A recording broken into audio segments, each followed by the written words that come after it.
that ad's about as blunt as we can hope for in a campaign ad. Trump says Mexico will pay to build that wall to stop the flow of illegal immigration. He says he'll cut off the head of ISIS. And he says he'll temporarily ban Muslims coming to the U.S. until we have the problem figured out. Basically, Trump's doubling down on the most controversial of his comments thus far, saying them again even stronger, Right. even bigger. What did you think of the ad? Yeah. I thought it was a very strong ad, and if you look over news networks across the country, a number of the commentators that have come on and even reporters have said that it was a very strong ad. In addition to that fact, I believe that Donald Trump knows that it's a good ad because the rhetoric in which he uses polls high. Many folks kind of find it inflammatory, but when you look at the poll numbers, people say, man, I like what he's saying. Somebody is finally speaking up and hearing the concerns of many Americans.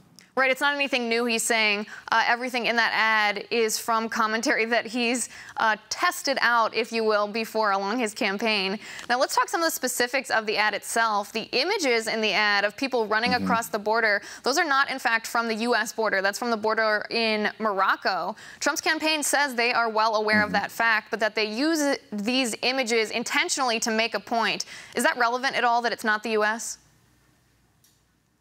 No, and you know what? There's been a number of ads throughout politics in general, whether it be the local level, state level. People have ads, and they may have folks that are in the ads that are not in the districts or the state or whatever have you. It's just for image sake. It's not a big deal, and for anybody that wants to make hay out of it, I mean, they're just making a big deal for nothing. Right, I completely agree. I think it's the point he's trying to get across of people running across the border. He never claimed that that was the U.S. border. He is basically saying that that's what he wants to prevent. So I agree with you. I think it's just over-politicizing something and wanting to distract from the content of the ad to talk about that specific shot from it. Now, Trump claims he doesn't think he even needs an ad, that he hasn't used any thus far. I think part of his appeal so far is that he's been unorthodox. He's run his campaign in this way that's not typical of politicians.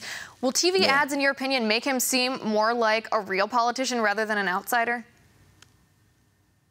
No, not necessarily. And if you think about it, when you think about just the ads he has created, they haven't been played necessarily in a paid fashion. He puts them on Instagram. He puts them on his Twitter. He puts them on Facebook. And people all over the world get an opportunity to see it.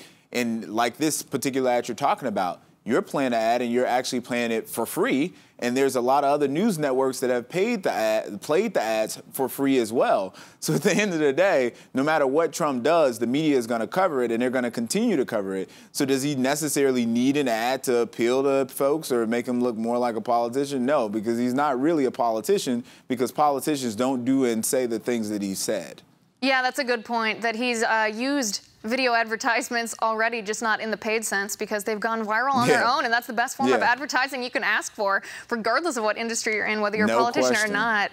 Let's talk about another video. This one produced not by Donald Trump, but by terrorists. It's from a terrorist group called Al-Shabaab, and it calls for American Muslims to join the terror group in East Africa. The significant part of this video is that it features Donald Trump making his comments about a temporary moratorium on Muslim immigration to the U.S. That's the comments he made shortly after the San Bernardino attacks.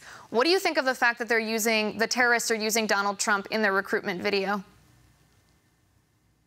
You know what? We had run across this situation, and many commentators and reporters had denounced the fact that Hillary Clinton said that terrorists were using Donald Trump's image in their recruitment videos, and there was absolutely no evidence for it. But I think Hillary Clinton, in this instance, definitely gave terrorist groups the idea that it may make sense to use Donald Trump in these videos and recruitment videos. At the end of the day, who cares if terrorists wants to use Donald Trump? They'll use President Obama, they'll use whomever, because they hate America. That's the one goal. And if they use someone who's talking a bit of sense by saying, hey, let's at least put a stop, a pause. Let's check our systems out. Let's make sure that we're not going to allow any terrorists or any ISIS members into this country. It's just good common sense. And if they want to use an ad to really speak that to Americans so Americans can get the idea that maybe this makes sense, hey, who cares? I mean, kudos to them, I guess, in that sense.